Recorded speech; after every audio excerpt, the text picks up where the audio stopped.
제9회 북극 항로 국제 세미나 두 번째 세션 시작하겠습니다. 이번 두 번째 세션은 북극 항로 인프라 및 개발 동향에 대해서 캐나다, 그다음에 러시아, 그다음에 아이슬란드의 발표자분이 발표를 하겠습니다.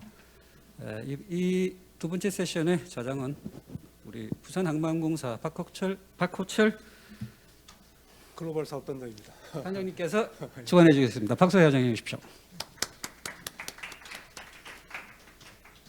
예, 방금 소개받은 부산항만공사의 글로벌 사업단장 박호철입니다. 이번 세션은 방금 소개를 드린 바와 같이 북극 항로 주로 인프라의 현재와 앞으로 개발 방향이라는 주제로 발표가 되겠는데요. 한 70분간 진행이 됩니다. 마침 참 좋게도 이 발표하시는 세 분이 실제 이 업무에 대해서 현장에 지휘하시는 이런 분들이고, 저도 이제 오기 전에 이 발표 내용을 이렇게 쭉 한번 봤는데 상당히 좀 이렇게 프랙티컬하고 많이 업데이트되어 있는 그런 내용임을 알게 되었습니다.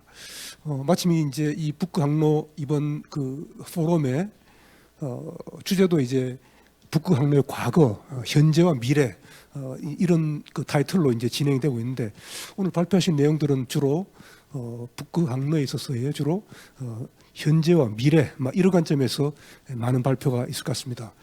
발표가 세 분이 이제 발표를 하게 되어 있는데, 먼저 첫 번째로 드루먼드 프레이저 캐나다 트랜스포트 캐나다 이렇게 되어 있네요. 해양안전 정책 자문관의 발표가 있겠고, 두 번째는 미하일 벨킨 러시아 국영원자력 에너지 회사 북극해 항로 국가정책국장님께서 발표를 또 해주시겠습니다. 마지막으로 북극 항로 컨테이너 운송 인프라 구상이라는 주제로 하프스테인 헬라슨 아이슬란드 EFLA 이사님께서 발표를 하시겠습니다. 오늘 발표 순서는 이렇게 세 분이 되어 있고, 혹시 질문이 있거나 이런 내용들은 세 분의 발표를 다 들은 다음에 진행을 하겠습니다. 그럼 먼저 첫 번째 발표를 들어보겠습니다. 드루먼드 프레이저 캐나다에서 오신 분이 맞습니다. 발표를 해주시겠습니다. 여러분 안녕하십니까? 전 드루먼드 프레이저라고 합니다. 저는 현재 캐나다 교통부의 해양안전정책 자문관으로 재직하고 있습니다. 지금부터 약 20분에 걸쳐서 여러분께 북서 항로 운항 상황과 규제 체제에 대해서 말씀드리도록 하겠습니다. 제 발표를 통해서 여러분께서 논의를 위한 흥미로운 지점들을 찾아내실 수 있었으면 하는 바람입니다.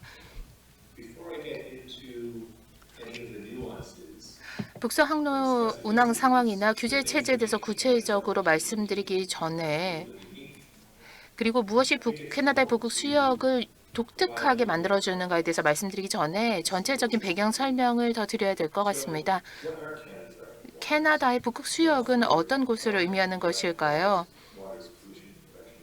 북극 수역 오염 방지법에서 이 북극 수역을 규정하고 있는데요. 이 법에 따르면 북위 60도 위쪽의 수역으로서 캐나다의 배타적 경제 수역을 벗어나는 수역이 바로 북극 수역이 되겠습니다. 좌측에 보시는 이미지에서 핑크색에 해당되는 부분이라고 하면 되겠습니다.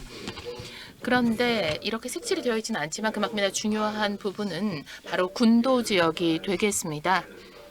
캐나다 북극 군도에 해당되는 지역 역시도 캐나다 수역으로 정의가 되어 있다는 겁니다. 그렇기 때문에 캐나다의 주권이 적용되는 캐나다 수역이 되겠습니다. 우리가 북서 항로들이라고 지칭하는 지역은요, 명확한 정의가 존재하는 것이 아닙니다. 일련의 항로들을 지칭하는 의미로 6개, 7개, 8개 정도의 항로, 그러니까 이 군도들을 대서양과 태평양으로 잇는 이런 항로들을 다 한데 통칭해서 북상으로라고 부릅니다. 캐나다의 북극 해운 규정 체계는 해양법에 관한 유엔의 협약에 따라서 수립되고 있습니다. 또한 북극 수역 오염 방지법은 바로 이 유엔의 해양법 관련 협약에 긴밀히 연결이 되어 있습니다. 얼음으로 덮인 구역에 대한 234조의 기준선에서 해양 쪽으로 향한 구역에 대한 오염 규정을 명시하고 있고요.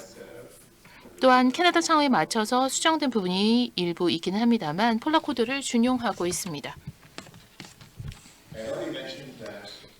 이미 말씀을 드렸습니다만 캐나다 북극 수역의 정의는 바로 북극 수역 오염 방지법에서 규정이 되어 있고요. 그런데 이 법이 1970년에 제정이 되었습니다.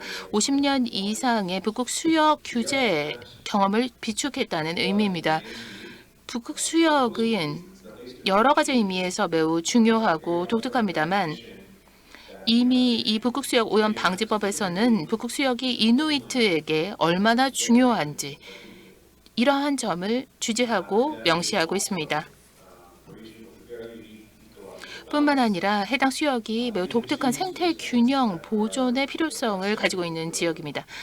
이런 부분을 저희가 두 가지 기조로 삼아서 북극 수역을 규제하고 보호하고 있습니다.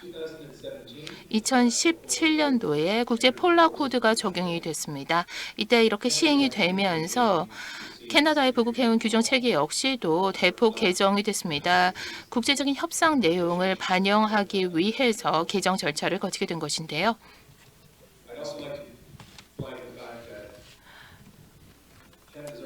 캐나다의 북극 해운 규정 체계는 진공 상태에서 생성된 것이 아니라는 말씀을 드리고 싶습니다.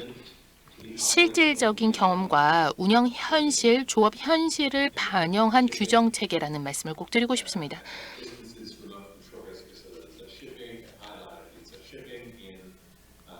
다양한 환경에서의 해운, 그러니까 운송 작업 그리고 다양한 얼음 상황에서의 운영 작업과 조업 관련한 내용을 충분히 인지하고 독특한 위험을 인지하고 해빙에서의 작업 제한이나 선언의 역량과 연계해서 작성이 된 겁니다. 지금 왼쪽에 보시는 것처럼 다양한 위험이 북극 수역에 존재하고 있습니다.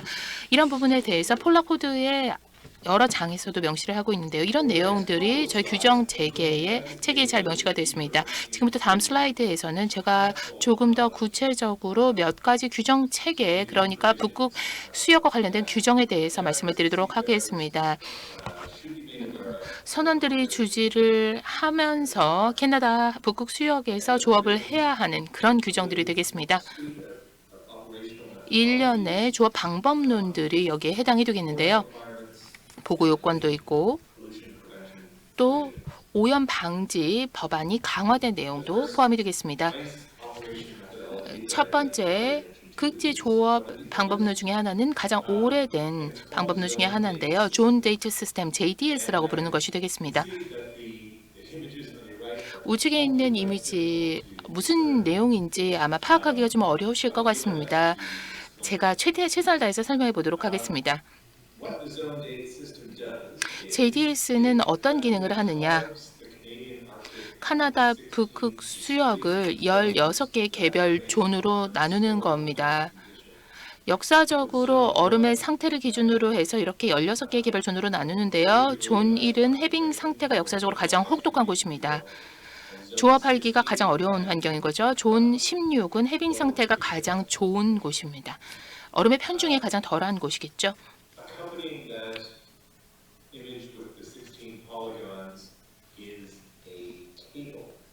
이거를 표로 정리를 한 것이 바로 우측에 있는 것인데요. 이 표를 통해서 무엇을 볼 수 있는가? 각 선박의 내빙 등급별로 연중 어떤 기간에 특정 내빙 등급의 선박이 어느 존에서 조업을 할 수 있느냐를 보여주는 겁니다. 이 표하고 하단에 있는 지도를 함께 참조를 해서 작업을 결정해야 되겠죠. JDS는 항해 계획을 수립하는 데 유용합니다. 하지만 단점도 있는 것이 고정된 시스템이지 다이나믹한 시스템이 아닙니다. 실제 해빙 상태가 매년 달라지는데 이런 내용을 반영한 것은 아닙니다. 하지만 대체적으로 어느 정도의 선박 내빙 등급으로 어느 부분에서 조업이 가능하겠구나를 파악하고 계획을 수립하는 데는 유용한 자료가 기준이 될 수가 있습니다. 두 번째 극지 조업 방법론은 바로 북극 해빙 체계 해운 시스템인 에어스가 되겠습니다. 이 시스템은 2017년 1월 이전에 건조된 선박에 적용이 되는 기준이 되겠습니다. JDS에서 허용하고 있는 접근 기간 이외의 기간에 조업을 하고자 하는 선박에 적용이 되고요. 또한 극지 조업을 위해서 건조되지 않은 선박에도 적용이 되는 기준이 되겠습니다. 기본적으로 에어스는 얼음이 많아서 선박에 제기되는 위험을 평가하는 것을 기준으로 삼고 있습니다. 이런 얼음 상태를 파악하기 위해서 해빙 항해사나 기타 자격을 갖춘 충분한 인력이 승선해서 간단한 계산 작업을 수행하도록 하고 있습니다. 네, 육안으로 파악을 하고 정찰도 하도록 하고 있고요. 뿐만 아니라 아이스 차트를 검토하고 다양한 인풋들을 적용하고 의사결정을 하도록 하고 있는데요. 그런데 에어스 자체는 아주 단순한 계산 작업으로 결과를 도출할 수가 있습니다. 얼음 수치라는 것을 계산하는 것인데요. 얼음 수치가 플러스면 선박은 해당 지역에서 조업을 할 수가 있습니다. 그런데 이 얼음 수치가 마이너스다. 그러면 선장이 다시 한번 리스크 정도를 파악을 해야 됩니다. 그래서 선박이 계속해서 조업을 해도 될지 세빙선 지원이 필요한지 대체 항로를 이용할지를 결정해야 됩니다. 얼음 수치를 계산하기 위해서는 얼음 승수라는 것이 필요한데요. 캐나다 정부에서는 이 얼음 승수에 대해서 기준을 만들어 놔서 이것을 적용하도록 하고 있습니다. 선박의 내빙 등급에 따라서 그리고 선박 유형에 따라서 얼음의 두께에 따라서 적용할 수 있도록 하고 있는데요. 우측에 보시게 되면 단순하게 얼음 승수를 계산한 얼음 수치를 계산한 수칙 산식이 되겠습니다. 그리고 제가 말씀드렸던 에어스의 얼음 승수가 되겠고요. 보시게 되면 얼음이 굉장히 두꺼운 상태에서 조업을 할 수 있는 폴라 클래스 1부터 내빙 등급이 전혀 없는 선박들, 그러니까 여기는 타입 2라고 되어 있는 선박이 되겠습니다. 이 선박들까지 모두 다 아우르고 있습니다. 마지막으로 극지 조업 방법론, 제가 말씀드리고 싶은 내용은 바로 극지 조업 제한 평가 리스크 지수 시스템이라고 하는 폴라리스가 되겠습니다. 이 방법론은 IMO의 지원을 받고 있습니다. 4년 전에 관련한 회람이 돌았고요. 폴라리스를 사례로, 그러니까 적절한 극지 조업 방법론으로 언급하는 회람을 IMO에서 4년 전에 돌렸습니다. 캐나다는 폴라리스를 국내 체계에 규정 체계에 적용하면서 2017년 1월 1일 이후에 건조된 모든 선박에 폴라리스를 적용하도록 하고 있습니다. 역시 JDS 접근 기간 혹은 조업 기간 이외에 조업을 하고자 하는 선박들은 이 규정에 적용을 받게 됩니다. 폴라리스에서는 세계 기상기구의 명명 체계를 적용하고 있습니다. 뿐만 아니라 에어리스와 러시아의 IPS 시스템 모두를 기준으로 삼고 있습니다. 에어리스와 마찬가지로 조업 한계를 결정하는 리스크 지수 결과값 RIO를 결정하기 위해서 단순한 계산을 수행하게 되는데요. 산술적으로 RIO 결값이 어떻게 나오냐에 따라서 어떤 작업을 수행할지 결정할 수가 있습니다. 지금 우측 하단에 작은 표가 있는데요. 카나다 규정이라고 보시면 되겠습니다. 그런데 이 규정을 보시게 되면 내용을 파악하실 수가 있습니다. RIO가 0 이상이다. 그리고 선박 등급이 PC3, PC7 등급이다. 그러면 정상적인 조업이 가능합니다. 다른 내빙 등급의 경우에도 마찬가지입니다. 하지만 RIO가 0에서 마이너스 14이다. 그러면 PC3, PC7 등급 선박 같은 경우에는 운영 리스크가 상승했다라는 것을 인지해야 됩니다. 그렇게 된다면 추가적인 조치가 필요할 수도 있겠죠. 극지 운영 매뉴얼을 참고해서 당한 조치를 취해야 됩니다. 감속 운항 같은 것들이 좋은 예가 될 수 있겠습니다. 그런데 PC 등급이 아닌 선박 같은 경우에 RIO가 0에서 마이너스 10이라면 아예 북극 수역에 진입해서는 안 됩니다. 모든 선박에 공이 적용되는 것은 RIO가 마이너스 10보다 더 낮다. 그러면 진입할 수 없습니다. 에레스와 마찬가지로 폴라리스도 역시 리스크 지수가 표를 가지고 있습니다. 제가 좀 간략한 표를 여기 실어봤습니다. 캐나다의 북극 수역 조업에 있어서 또 중요한 또 다른 요소는 북부 선박 교통 서비스 중이라고 하는 노드렉이 되겠습니다. 선박이 캐나다 해경에 북극 수역에 진입할 때 반드시 보고를 해야 한다는 보고 요건이 되겠습니다. 그런데 캐나다의 북극 수역이라고 생각하는 지역보다 훨씬 더 넓은 지역, 허드슨 베이부터 제임스 베이, 가바 베이, 퀘벡 쪽까지도 모두 아우르는 지역이 이 노드렉 지역에 해당이 됩니다. 사전에 진입을 보고해야 될 뿐만 아니라 일별로 조업에 대해서 보고를 해야 됩니다. 그리고 선박 유형에 따라서 보고 요건이 달라지게 됩니다. 대신 이렇게 보고를 함으로써 캐나다 해경을 통해서 다양한 정보를 제공받을 수가 있습니다. 얼음과 관련한 정보라든지 주지해야 할 정보라든지 뿐만 아니라 캐나다 해경이 어느 정도 위치에 가까이 있는지 이렇게 정보를 양방향으로 제공하고 보고를 받습니다. 마지막으로 여러분께 말씀드리고 싶은 북극 수역 관련한 교정은 바로 더욱 엄격해진 오염 방지 요건이 되겠습니다. 북극 수역 오염 방지법은 선박에서 북극 수역을 오염시키는 것을 전면적으로 금지하고 있습니다. 제로 배출인 것이죠. 단, 규정에 따라서 승인을 받은 경우는 예외로 하고 있습니다. 북극 수역 오염 방지법 하에서 폴라 코드의 파트 2, 그러니까 오염 방지 규정이 선제적으로 적용이 됩니다. 캐나다 체계 하에서는 환경 관련한 규정이 오히려 더 엄격합니다. 폴라 코드보다 더 엄격한 환경보호 규정을 적용하고 있다는 것이죠. 예를 들어 폐수의 경우에는 배출이 가능한데 다만 사전 처리가 돼야 되고 뿐만 아니라 일정한 거리를 얼음과 두고 배출이 가능합니다. 폐수 배출은 캐나다 체계 하에서 모든 선박에 적용이 됩니다. 마폴 MXA에서 인증받은 선박뿐만 아니라 모든 선박에 적용이 되고요.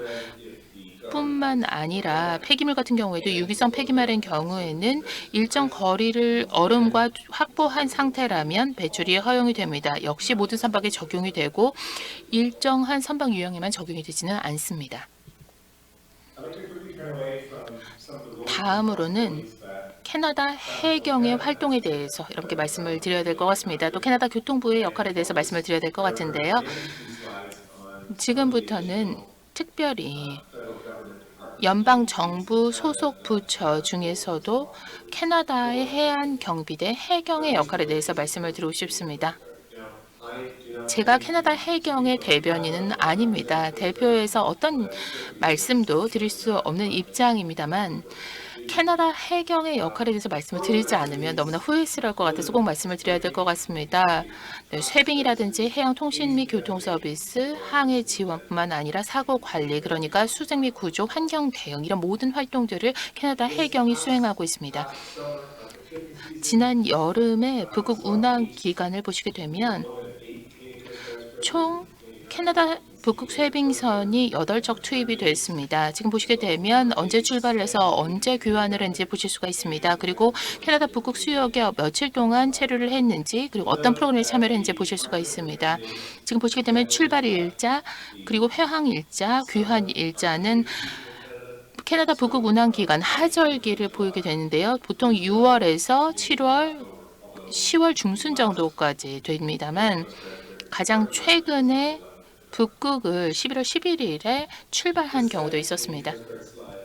네, 두 번째 캐나다 해경 관련한 슬라이드에서는 캐나다 해경의 북극 초소들을 보실 수가 있습니다. 좌측 이미지에서 확인이 가능하신데요. 우측에 보시면 2019년과 2020년 노드렉 보고 자료가 되겠습니다. 상단에 있는 표를 보시게 되면 개괄적으로 캐나다의 북극 수역에서 활동한 선박의 숫자를 보실 수가 있고요. 총 항차들을 보실 수가 있습니다. 그런데 항차 면에서 선박 면에서 2019년 대비 2020년에 현격하게 줄어드는 모습을 보실 수가 있습니다. 또한 2019년에서 북서 항로를 이용한 항차 28항차가 있었습니다. 그런데 2020년에는 무려 70% 이상이나 감소해서 8항차에 불과했습니다.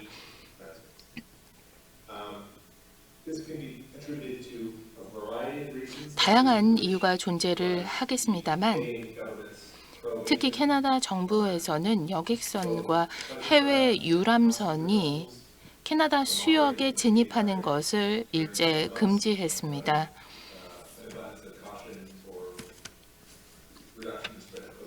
코로나19 때문에 바이러스의 확산을 차단하기 위한 조치였는데요. 하단에 있는 표를 보시게 되면 구체적으로 선박 유형에 따라서 항차를 보실 수가 있습니다. 상당수를 차지하는 것이 벌크 화물이고요. 벌크 화물이 베핀랜드와 민렛, 인렛을 드나드는 화물들인 것을 볼 수가 있습니다. 그 다음으로 어선도 있고요. 베핀 섬과 그린랜드 그리고 버펜베이 데이비드 스트레이트 지역에서 조업을 한 선박들이 되겠습니다. 그 다음으로는 캐나다의 아이스 서비스에 대해서 말씀을 드리도록 하겠습니다. 캐나다 아이스 서비스의 경우에는 다양한 선원들 그리고 운영자들에게 연중 얼음이 뒤덮인 수역에서 해빙과 빙산에 대한 현재 정보와 예측 정보를 제공하고 있습니다. 뿐만 아니라 위성 데이터를 이용해서 캐나다 해역의 오염도 모니터링하고 있습니다. 지금 우측에 4개의 이미지를 보실 수가 있는데요. 주별 아이스 차트가 되겠습니다. 6월 초의 사진부터 9월 초까지의 그래프가 되겠습니다. 상단 2개의 이미지를 보시게 되면 바로 북극 동부가 되겠는데요. 계절이 시작될 무렵부터 계절이 끝날 무렵까지의 얼음 상태를 비교해 보실 수가 있는데 얼음이 대폭 감소하는 양상을 보이고 있습니다. 동부 쪽에서는 이렇게 얼음이 대폭 감소하게 되는데 하단 2개의 이미지를 보시게 되면 바로 북극 서부 지역이 되겠습니다. 6월 중순에는 얼음 편중이 상당히 높게 나타나고 있죠. 그런데 9월 초로 넘어가게 되면 물론 연안 지역에 얼음이 감소하는 현상이 보이기는 합니다만 여전히 얼음이 상당히 높은 편중도를 보이고 있습니다. 그렇기 때문에 북극 서부의 이 군도 지역에서 얼음의 편중이 더 높다라는 거죠. 그런데 지난 여름에 좀 주목할 만한 점은 동부, 서부 그리고 남부까지 이 북극의 모든 지역에서 얼음이 훨씬 더 빨리 급속하게 녹았다는 것이고 그리고 결빙은 수주 늦게 시작이 됐다는 겁니다. 앞으로도 캐나다 북극 수역에서 이런 동향이 일반화되지 않을까 하는 생각도 합니다.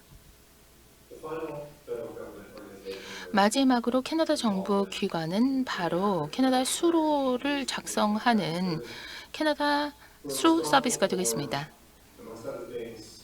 다양한 업무를 수행하고 있는데요. 네, 수로를 작성하는 업무를 캐나다의 내륙 수역과 북극 수역 모두에 대해서 수행을 하고 있습니다. 그런데 사실 이런 과업이 수행하기가 굉장히 어렵습니다. 북극 지역을 보시게 되면 캐나다 북극 수역 자체가 사실 유럽 쪽까지 쭉 연결이 된다고 해도 과언이 아니거든요. 그러다 보니까 굉장히 큰 영역을 아울러야 하는 이 수로에 대한 정보를 취합해야 하는 어려움이 있습니다. 그래서 자원이 인력이 제한적이기 때문에 자원 사용을 최적화하기 위해서 영향이 적은 해운 회랑을 파악을 했습니다. 일정한 기준에 따라서 1차, 2차, 3차 회랑, 해운 회랑 혹은 운항 회랑이라는 것을 먼저 정의를 했습니다. 좌측에 보시면 캐나다 북극 수역 동부 이쪽에 primary, secondary, tertiary 그러니까 1차, 2차, 3차 회랑이 보이실 거예요. 2017년부터 2022년까지 보시게 되면 이 1차, 2차 회랑과 관련한 정보가 데이터가 계속해서 축적이 되면서 2017년에는 23% 정도밖에 데이터 확보가 안 되는데 2020년에는 33%까지 정보를 취합할 수가 있었습니다. 취합된 정보와 데이터의 상당 부분은 캐나다 해경의 쇄빙선인 아문센을 통해서 취합이 되고 있습니다. 2003년 이후부터 운항이 시작이 됐고요. 북극에 대한 현재 수로 정보의 50% 이상이 아문센을 통해서 취합이 되고 있습니다. 인력이 제한적이고 업무량은 워낙 많기 때문에 캐나다 수로 서비스에서는 혁신적인 데이터 수집 방식을 적용하기 시작했습니다. 일부 레크레이션 선에 역량이 있는 멀티빔 조작자들을 배치하고 이분들은 또 CHS 표준까지도 잘 이해를 할 수 있는 분들이죠. 뿐만 아니라 자율주행 무인 선박도 활용하고 있습니다. 마지막으로 정리해서 몇 가지 말씀을 드리도록 하겠습니다. 첫 번째, 캐나다는 해사법에 기초해서 IMO의 협약을 반영하고 캐나다 북극 수역의 독특한 위험을 감안하고 북극에 거주하는 이누이트의 권리를 인정하는 강건한 선박 안전 및 오염 방지 규정 체계를 구축하고 있습니다. 캐나다는 캐나다의 안전, 보안, 오염 방지 규정을 준수하는 선박의 캐나다 북극 수역 항해를 환영합니다. 제가 앞서서 이 부분에 대해서는 충분히 말씀을 드렸던 것 같습니다. 선박 기술이 발전을 했고 전반적으로 해빙 면적과 두께가 감소하고는 있습니다만 캐나다 북극 수역은 여전히 선원과 항해사들에게 독특한 위험을 제기하고 있습니다. 그렇기 때문에 선원 교육이 정말 중요한 것이고요.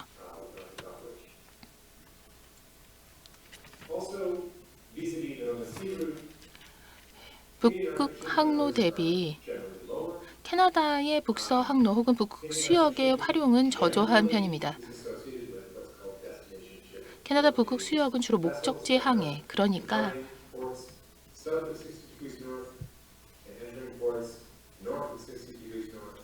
남부 북위 60도 지역에서 남위 60도에서 북위 60도의 그 선박들이 이동을 하게 되면서 다양한 서비스를 채굴 사이트에 보급한다든지 지역사회에 연료라든지 상품을 보급하고 어업과 관련된 그런 목적으로 사용이 되는 것이지 통항 선박이 주로 활용하는 것은 아니라는 겁니다.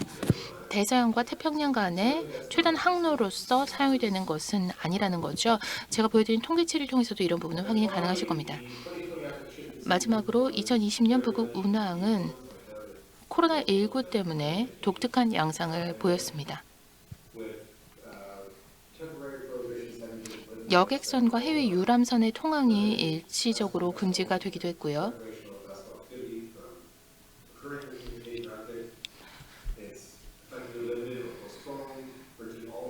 대부분의 연구 조사 활동이 연기되거나 취소됐습니다. 선박을 활용하는 연구 활동은 모두 다 중단이 됐습니다. 지금도 이런 중단 조치가 시행이 되고 있습니다. 2021년은 그렇기 때문에 전혀 다른 한 해가 됐으면 좋겠습니다. 이것으로 제 발표를 마치겠습니다. 경청해 주셔서 감사합니다. 박수를 한번 칠까요? 그러면은 뭐 우리 미스터 프레이저는 아마 제 박수 소리를 듣지는 못하겠지만은 상당히 유익한 이런 발표 내용들이 많이 포함이 되어 있습니다. 제가 뭐 따로 이렇게 시간 관계상 이제 저도 이걸 보면서 마지막 편에 있는 그 콘클루전 부분에 대해서 상당히 큰 비중을 두고 제가 준비를 했었는데 상당히 그 내용들이 현실적으로 참 가슴 와닿는 이런 내용들이 있는 것 같습니다. 그 네 번째 보시면은 캐나다 북서항로 통화에 관한 데이터를 보자면은 대부분 다 이 북서항로를 통한 선박이 목적지가 캐나다다. 그러니까 결국은 캐나다를 해역을 통과해서 미국 동안으로 간다든지 이런 것은 거의 데이터 보이지 않는다 이렇게 이야기가 있는 것 같습니다. 아시겠지만 2020년의 경우에는 이 코비드-19 이런 영향으로 크루즈 선박이 입항 금지 조치동을 해서 통항 선박이 현격히 감소했다. 이런 내용들이 현재 들어 있습니다. 저희들과 이 북극 항로에 관심이 많은 분들은 특히 마지막 변에 있어서 결빙 지역에서의 선박 통항의 안전을 위해서 캐나다 트랜스포트에서 지금 그 실시하고 있는 네 가지의 조치들 상당히 뭐 이걸 보면서 여러분들도 아마 이게 캐나다 정부가 매우 과학적이고 체계적으로 이 선박 통항의 안전을 위해서 하고 있음을 이해를 하게 됩니다. 그 내용들에 대해서는 이제 여러분 뭐 참고를 하면 되겠지만 실제로 이 북극 항로를 통행하는 이런 선사들은 현재 캐나다에서 시행하고 있는 ZDS라든지 에어스, 폴라리스, 노드렉 이런 그 항목들에 대해서는 좀 더 큰 관심을 가지고 더욱더 깊은 이해가 필요할 것으로 생각이 됩니다. 미스터 프레이저 대단히 수고 많았고요. 다음은 이제 두 번째 발표자로서 북극의 항로 현재와 미래의 발전이라는 주제로 미하일 벨킨 러시아 국영원자력 에너지회사 북극의 항로 국가정책국장의 발표를 들어보겠습니다. 제 얼굴이 아마 기억나는 걸로 봐서는 아마 이분께서는 상당히 자주 올해가 이제 9회째인데 많이 참석을 하신 것으로 생각이 됩니다. 보일지 모르겠지만 우리 그래도 큰 박수로 한번 시작을 할까요? 박수를 부탁드리겠습니다. 예. 신사 중계 여러분 안녕하십니까? 우선 북극항로 국제세미나에 다시 참석하게 되어 매우 기쁩니다. 이 세미나는 이제 거의 10년에 가까운 역사를 가지고 있습니다. 전문적인 진리와 논의의 장이 되었는데요. 그 내용들은 고비도 항로에서의 해운, 빙의 조건에서의 혁신적인 항해 기술, 북극 지역의 경제적 중요성 급성장, 그리고 북극 지역의 취약한 자연을 보존하기 위한 방안들입니다.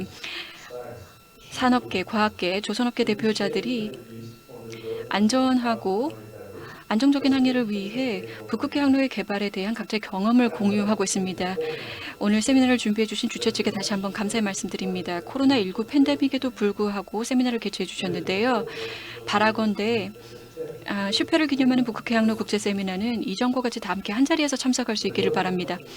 제 발표의 주제는 북극해 항로 현재와 미래의 발전입니다. 그리고 저는 오늘 러시아 법률의 최근 변경 내용에 대해서 설명을 드리도록 할 텐데요. 북극 지역 전반에 대해서 그리고 특히 북극해 항로와 관련해서 말씀드리겠습니다. 원자력 쇄빙선 개발은 북극해 항로에서 안전하고 지속 가능한 항해를 위한 핵심적인 요소입니다. 이 내용에 대해서도 말씀드리겠습니다. 2018년에 국영기업인 로사톰은 북극해 항로의 기반시설 운영 주체 지위를 획득을 했습니다. 여기 지도를 보시면요. 러시아 법률에 의거한 북극해 항로의 경계가 표시되어 있는데요. 하늘색으로 표시된 부분입니다. 북극해 항로에는 카라해, 랍테프해, 동시베리아해, 그리고 추크츠해가 포함됩니다. 그리고 러시아의 배타적 경제 수역 내에 위치하고 있고요. 로사톰 산하의 2개 회사가 북극해 항로에서 상시 운영을 하고 있는데요. 그중 하나는 국가 소유의 원자력 쇄빙선대를 운영하는 로사톰 플로트로 무르만스크에 소재하고 있습니다. 그리고 또 하나는 수로 관련 측량을 하는 기업으로 상트페테르부르크에 소재하고 있고 NSR의 수심과 수로를 측량을 하고 이에 더불어서 항만의 국영 인프라를 건설합니다. 로사톰은 또한 다수의 상업적 프로젝트 이행을 계획하고 있습니다. 북극 향로 해상 운송과 관련된 것인데요. 조만간 착수할 예정입니다. 로사톰은 여러 연방 정부, 러시아 북극 지역 지방 정부, 그리고 북극해 항로에서 사업을 하는 기업들과 함께 북극해 항로 인프라 개발 계획을 수립을 했습니다. 그리고 이 계획은 2035년까지 이행이 됩니다. 동계획은 러시아의 정부 명령으로 채택이 되었습니다. 이 계획은 3단계를 통해서 북극해 항로 개발을 제한하고 있는데요. 첫 번째 단계는 북극해 항로의 서부 지역에 대한 개발을 가속화하는 것이고 이는 2019년부터 2024년에 걸쳐서 시행이 됩니다.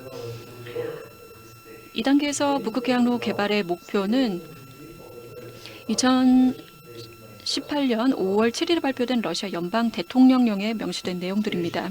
이 단계는 북극해 항로 전역에 있어서 연중 항해를 구축하는 것으로 그 기간은 2025년부터 2030년까지입니다.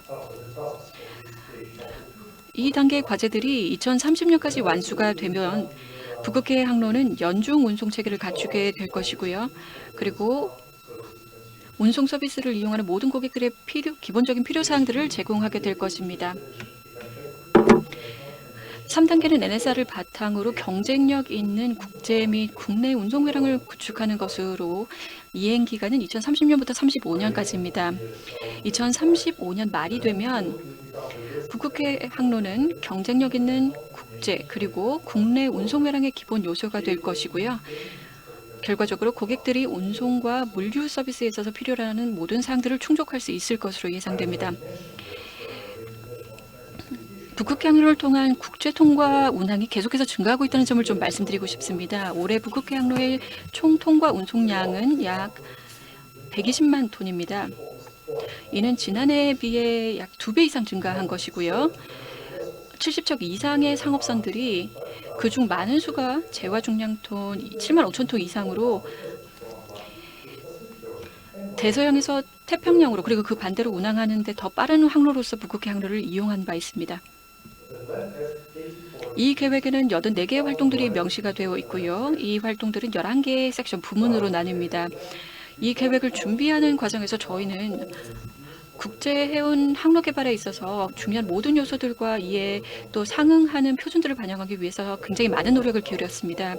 이 계획은 상업적인 문제들을 다룰 뿐만 아니라 항해 안전성, 통신, 현대 기술, 기상 상황 모니터링, 생태계, 에너지 생산 등과 같은 여러 문제들도 아우르고 있는데요. 지금 북극해 항로 인프라 개발 계획에 포함된 모든 부분들이 섹션들이 여기에 나열되어 있습니다. 항만과 그리고 터미널 개발을 목표로 하는 활동들이 있고요. 또 다른 활동들을 보시면 비상 대응, 구조, 보조 선대 개발을 위한 것들도 있습니다. 북극해 항로에서 항법의 개발과 수로 측량 서비스를 목표로 하는 활동들도 나와 있고요. 필수적으로 필요한 것이 홀수가 깊은 중량 톤수가 큰 선박들을 위해 반드시 충분한 가항수로 페어웨이를 확보해서 적절한 속도를 유지할 수 있도록 해야 합니다. 쇄빙선대 개발을 위한 활동들도 있고요. 만약 이것이 없다면 연중 운항은 전혀 불가능하게 됩니다. 또 해운물류센터 건설을 포함한 북극해 항로를 통한 화물 운송과 국제 통과 운송 개발을 촉진하기 위한 활동들도 포함이 되어 있습니다. 그리고 항공 및 철도 인프라를 개발을 해서 북극해 항로에 화물 기지를 제공하기 위한 활동도 있습니다. 또 이어서 포함되는 부문들로는요. 북극해 항로에서 안전한 항해와 안정적인 통신을 제공하기 위한 활동이 있고요.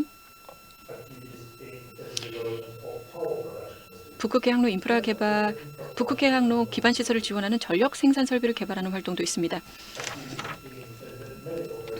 다른 활동으로는 그 북극해 항로 인프라 개발을 또 지원하기 위한 것으로 의료 서비스 제공과 인력 개발을 목표로 하는 활동이 있고요. 특정한 북극의 조건, 특히 해빙으로 뒤덮인 수역을 항해하기 위해서는 선장과 선원들은 전문적인 지식과 훈련을 필요로 합니다. 또 국가 조선산업을 개발을 해서 북극항의 수요를 충족하기 위한 활동도 있고요. 북극해 항로의 생태계 안전을 제공하기 위한 활동들도 있습니다. 이미 말씀드린 바와 같이 북극이 이렇게 취약한 생태계를 보존하는 것은 주요 자원 채굴 프로젝트를 추진하면서 그리고 그 생산 제품을 운송하는 선박의 수가 기하급수적으로 증가함에 따라서 저희는 지속적으로 이용을 할 것이고 이는 저희가 우선시하는 중요한 사안입니다. 2020년 10월에 러시아 연방 북극존 개발과 국가 안보 전략이 러시아 연방정부 대통령령으로 채택이 되었고 이 전략은 2035년까지 시행이 될 예정입니다. 이 전략은 주요 통계 데이터, 문제가 되는 사안들, 러시아 북극권의 개발과 특정 단계에 대한 세부 내용으로 구성이 되어 있습니다. 이 전략은 러시아 북극 지역의 다양한 측면들을 포함하고 있는데요. 예를 들어 지역 및 지방 생활 여건, 산업, 교통, 보안, 생태계, 거주성, 공공 서비스 이용 가능성 등이 있습니다. 이런 측면의 많은 부분들을 이 전략에서는 북극 항로와 직접적으로 연결을 시키고 있습니다. 북극존 개발을 위한 특별한 접근법들은 북극해 항로와의 굉장히 강력한 지리적, 역사적, 그리고 경제적 연결성에 따라서 결정이 됩니다. 또한 이 전략은 북극해 항로가 국제적 차원의 운송 회랑으로서 가는 중요성도 명시하고 있는데요. 국내 및 국제 화물의 운송로로 활용이 돼야 한다는 것입니다. 북극해 항로를 통한 운송량은 2014년에 400만 톤이던 수준에서 2019년에는 3,150만 톤으로 증가를 했습니다. 이와 동시에 이 전략은 기반 시설의 개발 속도가 경제적 발전 속도보다 더디게 진행이 되고 있다고 명시하고 있는데요. 바로 이 부분이 하지만 앞서 말씀드린 인프라 개발 계획이 해결하고자 하는 목표입니다. 이 전략은 3단계로 나뉘는데요. 2020년부터 2024년, 2025년부터 2030년까지, 그리고 2030년부터 2035년까지로 구분됩니다. 여기에는 북극해 항로 인프라 개발 계획에 반영되어 있는 요소들도 함께 포함이 되어 있습니다. 슬라이드의 오른쪽에 있는 지도를 보시면요. 러시아의 북극존에 포함되는 지역들이 표시가 되어 있습니다. 2020년 9월에 북극해 항로 항해 규정이 러시아 연방 정부령으로 채택이 되었습니다. 북극해 항로 항해에 대한 이 새 규정은 해상운영본부의 역할을 명시하고 있는데요. 이 본부는 국영기업인 로사톰이 설립을 한 것이고 그 목적은 북극해 항로에서의 항해를 조직을 하는 것입니다. 해상운영본부는 아톰플롯이 운영을 하고 무르만스크에 있습니다. 이 본부는 다음의 서비스들을 제공을 하는데요. 북극해 항로를 운항하는 선박들을 위한 쇄빙선 지원, 북극해 항로를 운항하는 선박들을 위한 정보 서비스, 북극해 항로에서의 항로 최적화입니다. 이 해상운영본부는 또 북극해 항로상에 쇄빙선을 배치하고 북극해 항로 통항에 대한 허가를 승인하는데요. 통항 허가는 러시아 교통부사나 북극해 항로국에 신청을 하시면 됩니다. 해상운영본부는 데이터 처리도 수행을 합니다. 위성, 기상 관측소, 쇄빙선, 그리고 상선들로부터 데이터를 전달을 받는데요. 그런 다음 선박들에게 조언을 제공을 하는 것입니다. 해상운영본부는 독점적인 자동관리 시스템을 구비하고 있고요. 이 시스템을 이용해서 북극해 항로상의 항해를 조직을 합니다. 그리고 이 시스템은 최신 기술 솔루션과 디지털 솔루션을 바탕으로 업그레이드합니다. 이 규정에는 또한 북극해 항로를 운항하는 선박들에 대한 요건의 일부 변경 사항들도 포함이 되어 있습니다. 슬라이드 오른쪽에 사진이 하나 있는데요. 무르만스크에 있는 아톰플롯의 해상운영본부의 모습입니다. 지금 보시는 슬라이드는 신규 원자력 쇄빙선의 건조 일정입니다.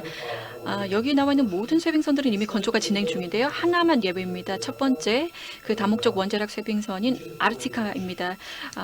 맨 위쪽에 있는 것이고요. 이 쇄빙선은 이미 건조가 완료가 되었습니다. 그래서 현재 저희는 5척의 쇄빙선을 이미 운영하고 있고요. 여기에는 최초 다목적 쇄빙선도 포함이 되어 있습니다. 추진력은 60메가와트급이고요.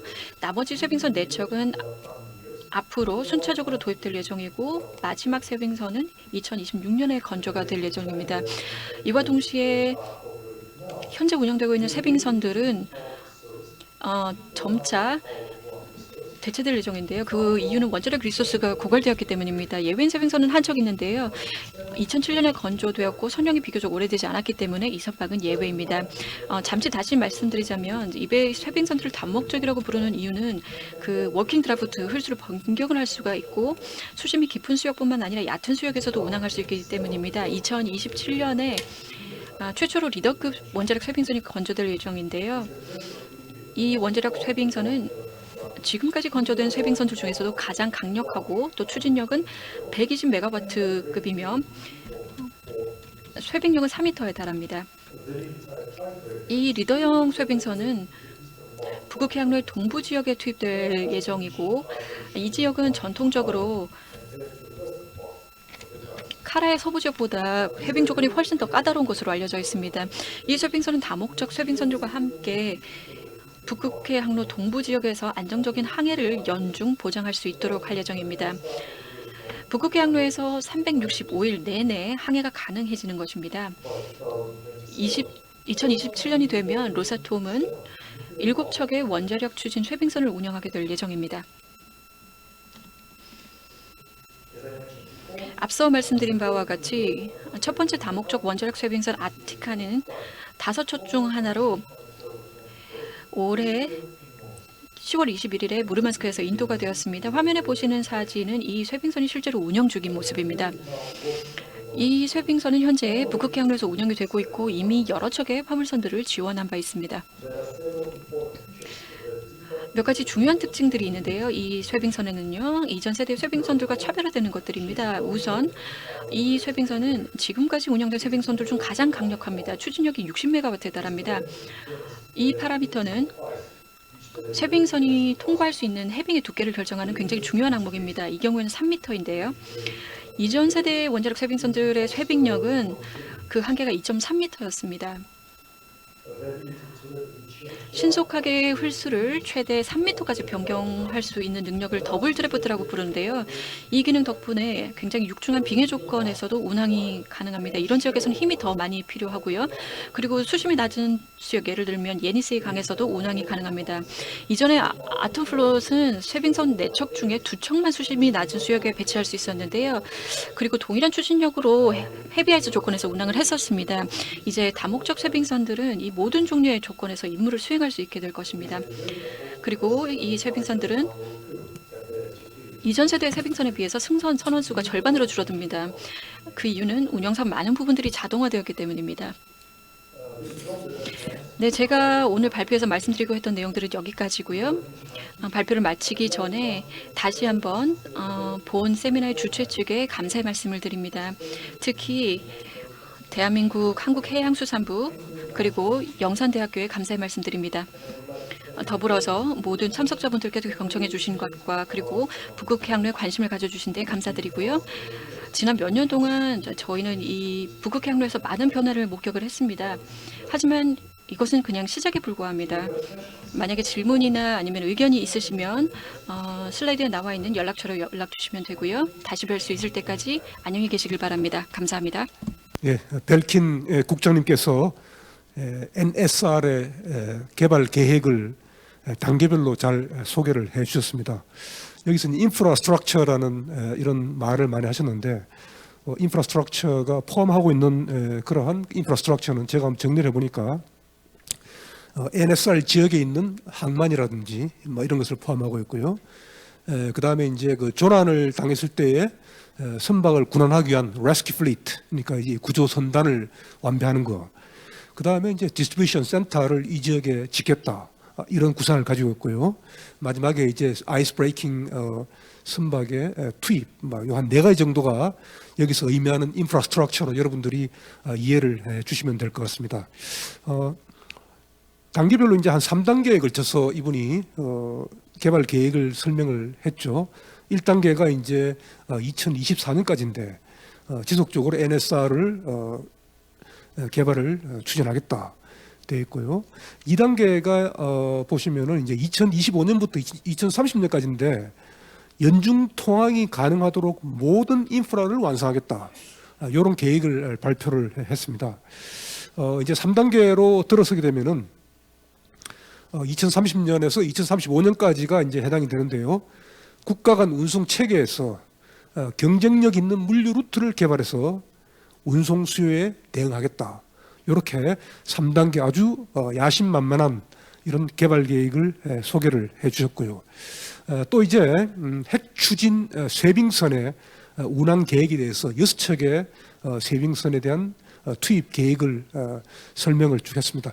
제가 기억한데 아마 그 발표 내용에도 나와 있지만은 올 10월 21일 날 무르만스크 지역에 투입된 이 아크티크 2호는 제가 알기로는 이게 이제 아마 우리나라에서 건조된 이런 추진선으로 알고 있습니다. 6척의 지속적으로 이제 핵 추진 쇄빙선을 짓겠다 이렇게 계획이 됐습니다.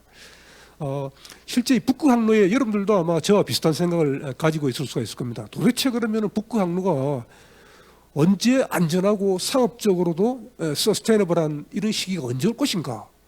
여기에 대해서 상당히 궁금증을 많이 가지고 있었고 갑론을박이 많았던 게 사실이었습니다. 우리 벨킨 국장님께서는 이분께서 말씀하신 그 내용대로 된다면은 2035년이 어쩌면은 연중 NSR을 통항할 수 있는 최초의 해가 되지 않겠나 이렇게 생각이 됩니다. 벨킨스 수고 많으셨고요. 이제 세 번째 마지막이 되겠네요. 북극 항로 컨테이너 운송 인프라 구상이라는 주제로 하프스테인 헬가슨 아이슬란드에서 오신 분이네요. EFLA 이사님의 발표를 듣도록 하겠습니다. 주로 이제 보면은 이 P나 피오르드 사이에 PPP 사업을 주 내용이 항만 개발 사업이 주 내용대로 이렇게 되겠습니다. 발표를 한번 들어보겠습니다. 시작 전에 박수 한번 또 한번 치고 시작할까요? 고맙습니다. 예. 네, 기분 여러분. 부산에서 개최되는 이런 뜻깊은 컨퍼런스에 저를 초대해 주셔서 진심으로 감사드립니다. 북극 항로 국제 세미나에 직접 참석하지 못하는 점 양해 바랍니다. 저도 정말 가고 싶지만 코로나19 팬데믹 때문에 집에 머물 수밖에 없는 상황이네요. 오늘 저는 북극 컨테이너 해운을 위한 인프라 개발 계획에 대해서 피노 피오르드 항만 프로젝트를 시행하는 입장에서 여러분께 말씀드리고자 합니다.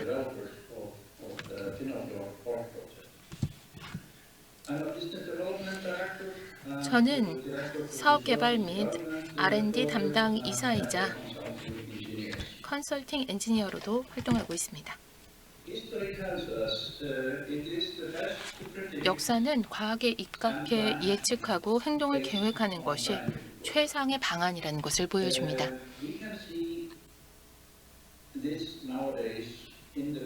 코로나19 팬데믹 상황에서 우리는 이 점을 더욱 절실히 느낄 수 있습니다.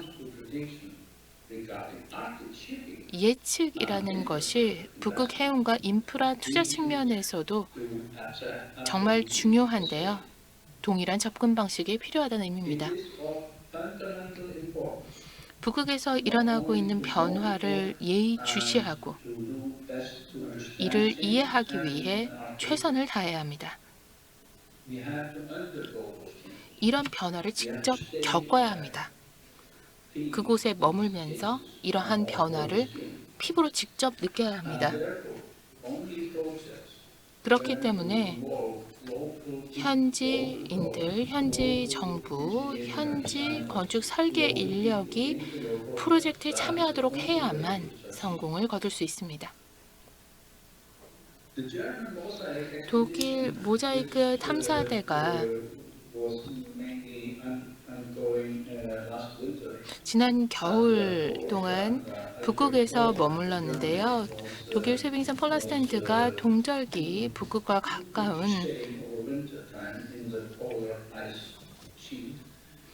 빙붕에 머물게 되면서 여러 국가의 과학자들이 이곳에서 연구를 수행했습니다. 그러면서 이곳에서 얼마나 많은 것들이 달라지고 있는지를 직접 확인할 수 있었습니다. 얼음 두께가 예상보다 얇았습니다. 사방에 물이 보이고 얼음에 갈라진 틈으로 물이 보였습니다. 얼음이 움직이면서 계측 장비를 옮겨야 했고 얼음 위에 배치된 장비가 소실된 경우도 있었습니다. 이런 변화가 아주 빠른 속도로 진행되고 있습니다. 결국 이 모든 것들은 에너지 흐름으로 귀결이 되는데요. 이와 같은 상황을 이해하고 미래에 일어날 일을 이해하기 위해서는 현재 이 지역에서 일어나는 현상을 명확히 알아야 합니다. 수온이 상승하면서 무게가 가벼워지기 때문에 이 수온이 차가운 물보다 더 위로 올라가게 되죠. 한편 해수의 염도는 물을 무겁게 만듭니다. 북대서양에는 1만 킬로미터에 달하는 멕시코 만류가 있습니다. 이 멕시코 만류가 에너지를 북쪽으로 밀어냅니다. 1억 세제곱미터의 해류가 초당 2m의 속도로 움직인다는 거죠. 이로 인해서 모든 것이 변화하고 있습니다. 여기서 발생하는 에너지는 원자력 발전소 100만 개의 에너지와 맞먹습니다.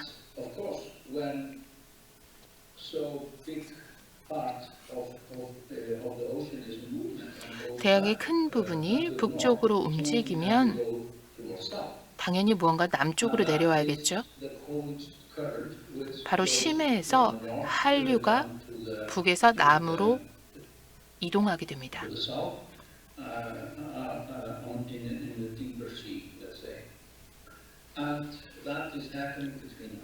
아이슬란드와 그린란드, 아이슬란드와 노르웨이 간에 이런 현상이 일어나고 있습니다.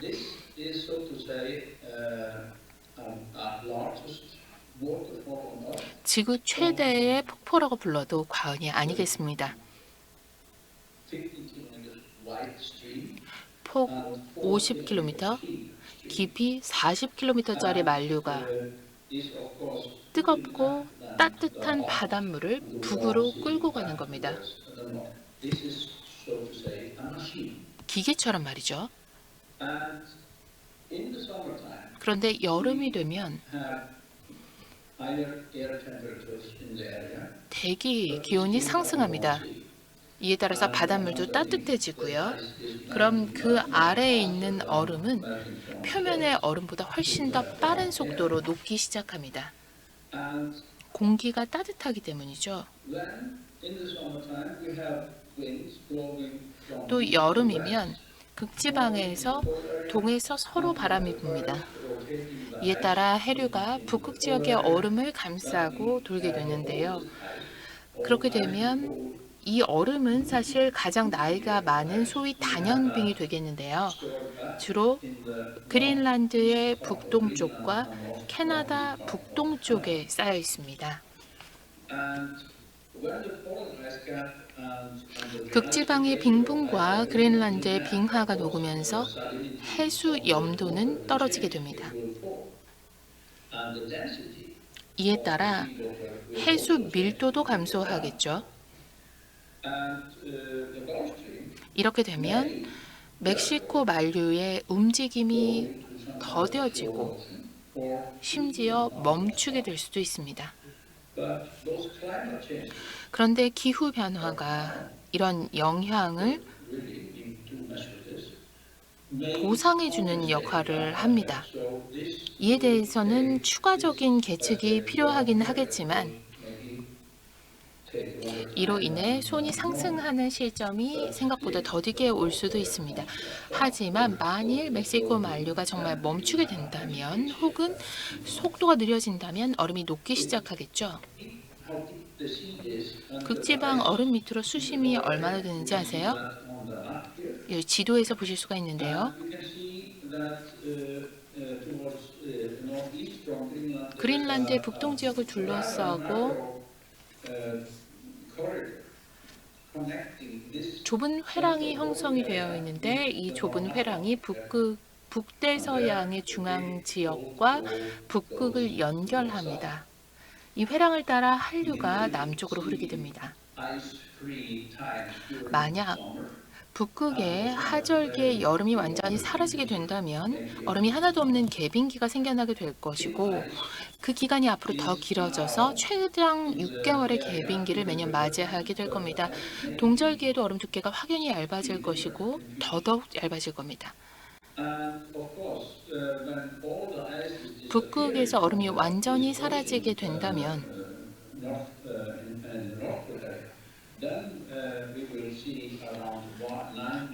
900만 제곱미터의 새로운 공간이 생겨나는 셈입니다. 그 결과 새로운 항로가 열리게 될 겁니다.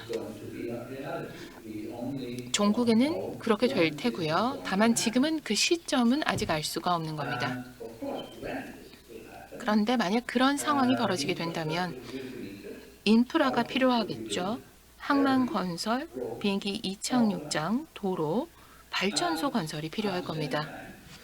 이와 동시에 새로운 자원을 활용할 수 있게 될 겁니다. 그린란드의 예를 들어서 생각을 해보겠습니다. 그린란드는 어쩌면 세계 최대의 채굴 국가가 될 수도 있습니다. 캐나다도 마찬가지고요. 뿐만 아니라 새로운 어장이 열리게 될 겁니다. 모자이크 탐사 기간 동안에 동절기에 얼음 밑에서 대구를 잡는 것이 가능했다고 합니다. 예상하지 못했던 상황인 거죠. 그런데 이런 모든 활동이 향후 100년간 북극에서 벌어지게 되면서 북극의 인구도 증가하게 될 겁니다. 현재 북극권의 인구는 약 700만 명입니다. 하지만 이런 상황도 달라지게 될 겁니다. 그런데 거주 인구가 늘어나게 된다면 식량도 더 필요할 것이고 연료도 필요할 것이고 또 이동할 수 있는 다양한 수단도 필요할 것이기 때문에 다양한 변화가 향후 예상됩니다. 선주와 운영사들은 지금 화면에 보시는 것 같은 상황을 피하고 싶어 합니다. 유빙이라든지 혹은 섬 크기에 비견할 만한 거대한 얼음 덩어리,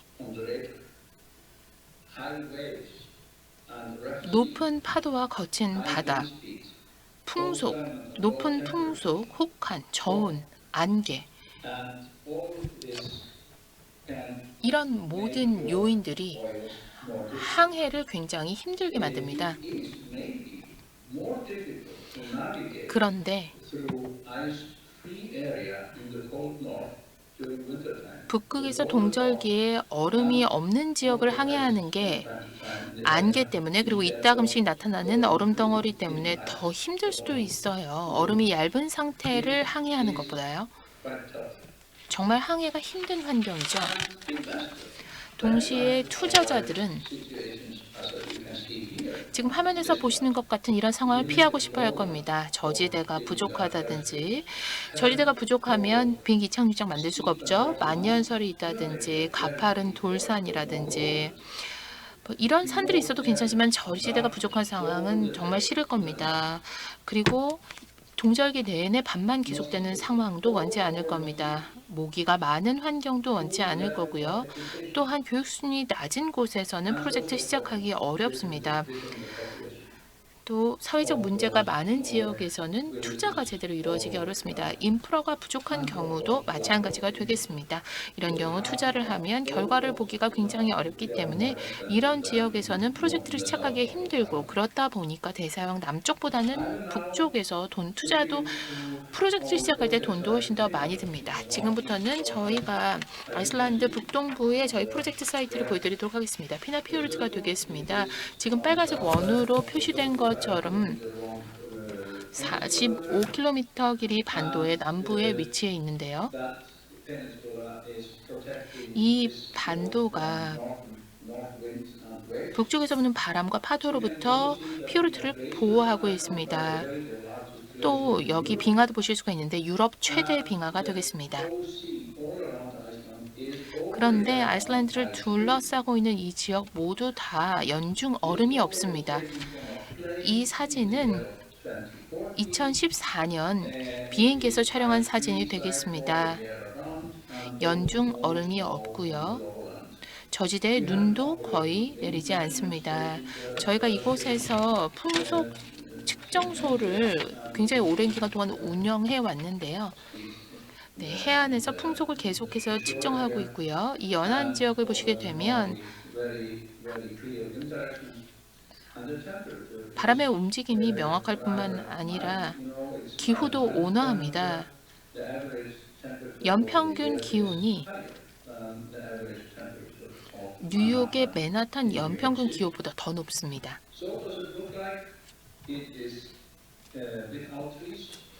보시는 것처럼 나무도 없고요. 만년설도 없습니다. 평지고요. 이동이 수월하고 건설하기도 수월한 환경입니다. 또한 비행기 이착륙장을 건설하기에도 매우 이상적인 사이트입니다. 그래서 저희 프로젝트에서도 비행기 이착륙장 건설을 보류하고 있는데요. 동일한 지점, 동일한 사이트에 심해항과 공항을 모두 다 보유한다면 굉장히 유리하게 작용할 수 있을 것입니다.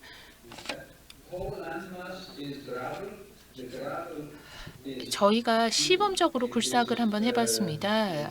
자갈로 구성이 되어 있다는 걸 확인할 수가 있었고, 자갈의 크기가 각각 다르기 때문에 건설 자재로 사용하기에 굉장히 좋았고요. 자갈의 퀄리티 자체도 콘크리트와 함께 사용하기에 적합한 수준이었습니다. 해안 지역 보시게 되면 암석은 없고 주로 자갈로 구성이 되어 있습니다. 또한 이 현반은 굉장히 깊이 구성이 되어 있습니다. 파도는 잔잔하고요. 지금 보시는 것처럼 평평한 지형이죠. 거의 사람이 없습니다.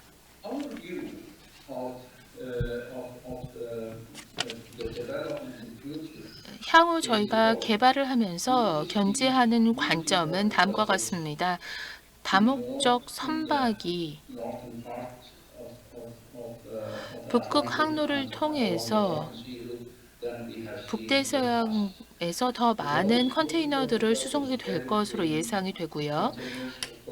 이 다목적 선박을 통해서 다양한 상품들이 수송이 될 겁니다. 그런데 2035년부터 2040년 그 이후에는 또 다른 변화가 일어날 것으로 예견이 됩니다. 연중으로 수송이 가능해질 것 같고요. 특별히 하절기가 길어져서 연중 최대 6개월까지 선박 운항이 가능할 것으로 생각이 됩니다. 내빙 등급이 높은 선박의 경우에 하나겠지만요. 또한 향후 수년 동안은 벌크와 브레이크 벌크 화물에 집중이 될 것으로 예상이 됩니다. 이 부분에서 상당히 흥미로운 기회가 많이 존재하는데요. 캐나다나 그린란드의 광물 자원들이 수송이 될 것이고요. 트럭, 자동차, 기차, 목재, 그리고 발전소 부품들, 건설 자재, 풍력 발전소 자재들 모두 다 선박을 통해서 수송이 되겠죠. 그리고 또 한 가지 반드시 기억해야 될 부분은 바로 새로운 형태의 화물이 되겠습니다. 암모니아, 그리고 액화 수소를 빼놓을 수 없겠습니다. 암모니아는 바로 항만의 미래입니다. 그리고 아마도 2026년 그거보다 더 이른 시점부터 암모니아의 처리와 수송이 시작될 수도 있습니다. 액화수소 역시도 또 다른 기회 요인이고요. 북극에는 재생에너지 자원이 풍부합니다. 하지만 소비자와의 거리가 너무 멀죠. 하지만 암모니아와 같은 새로운 대체 연료를 생산해 시장에 제공하는 방안도 모색해 볼 수 있겠습니다. 북극 지역의 재생에너지원을 발굴해서 활용할 수 있는 방법이 되겠습니다. 그린란드를 보시게 되면 얼음으로 뒤덮여 있는데 이 얼음이 사실은 세계 최대의 배터리입니다. 에너지로 가득 차 있죠. 또 모든 하천들이 이 에너지를 바다로 옮기고 있습니다. 그런데 이것을 수력 발전이라든지 다양한 발전을 활용을 하고 있습니다. 또 풍력 잠재력도 무한합니다. 아이슬란드의 피나피오르트 프로젝트 사이트 인근의 언덕을 보시면 풍력 자원 잠재력이 육상임에도 불구하고 독일이나 네덜란드의 해상 풍력 발전보다 더 잠재력이 큽니다. 아시는 것처럼 메가와트당 투자 금액은 육상이 해상보다 훨씬 적죠. 또 반드시 기억해야 될 것은 굉장히 많은 어패류 자원이 발굴이 되어서 시장으로 제공이 될 거라는 겁니다. 원양어업을 통한 어패류, 왜냐하면 새로운 대양이 펼쳐지게 될 테니까요. 뿐만 아니라 육상 그리고 해상 양식업도 더욱 발전할 수 있습니다.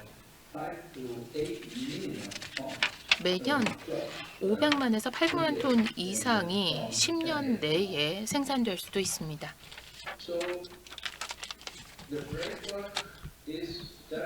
브레이크 벌크는 지금 보는 것보다 훨씬 더 그 물량이 증가가 될 것입니다.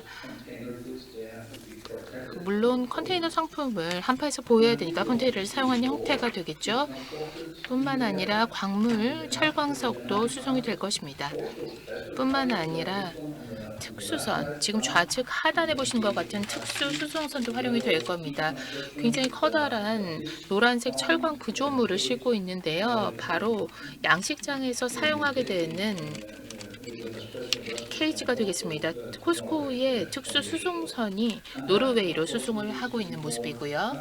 뿐만 아니라 자동차선도 북극 항로와 중앙 항로를 사용해서 운항이 될 겁니다. 지금 보시는 것이 피나피오르트의 남쪽 사이트가 되겠습니다. 여러분께 북부는 보여드리지 않도록 하겠습니다. 지금 보시는 것이 남쪽이 되겠는데요. 5km 연장으로서 좌측에는 수색 구조 서비스항이고요. 또 광물 자원들이 소규모 선박을 통해서 캐나다와 그린란드에서 들어오게 되고요. 그리고 또 특수 선박을 통해서 시장으로 수송이 되겠습니다. 그리고 중간에 보시게 되면 컨테이너 터미널이 들어올 자리가 되겠습니다. 여기 브레이크 벌크 터미널도 함께 건설이 될 예정이고요. 그 뒤로는 공장이 있습니다. 이 공장에서 다양한 조립 작업이 이루어지게 됩니다. 풍력 발전소 부품 같은 것들이 있을 수가 있겠죠. 우측에 보시게 되면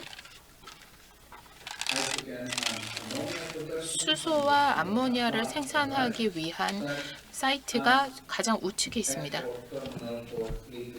또 액화 수소 수출 터미널 그리고 액화 암모니아를 위한 수출 터미널도 있습니다. 이 터미널의 또한 선박의 연료 공급용으로도 사용이 될 예정이고요. 피나피오르트는 확실한 성공이 예견되는 프로젝트입니다. 북극 횡단 컨테이너와 브레이크 벌크 수송의 허브항이 될 것이고요. 또한 중앙 항로는 피나피오르트 프로젝트에 있어서 아주 흥미로운 항로가 아닐 수 없습니다. 운항 거리를 단축해주기 때문인데요. 뿐만 아니라 그린란드에서 나오는 광물을 가공하는 벌크항이 될 것입니다. 산업 사이트가 되기도 할 거고요.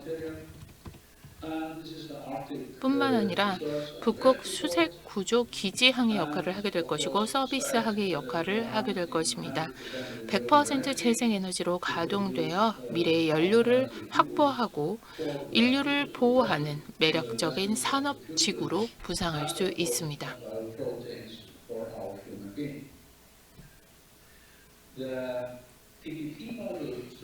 PPP 모델의 구조는 화면에 보시는 것과 같습니다.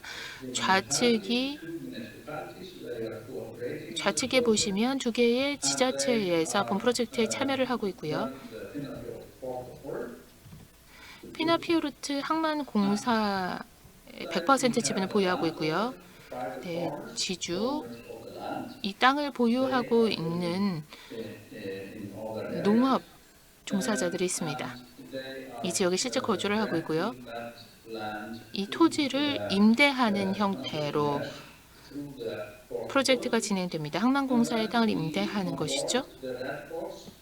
그리고 빨간색으로 지금 나와 있는 부분이 피나피오르트 항만 개발 프로젝트가 되겠습니다. 유럽 4대 항만이 될 겁니다. 또 투자자들도 보실 수가 있고요. 저희가 프로젝트를 현재 준비하고 있는 단계고요. 이 관련한 양허를 받고자 하는 단계입니다.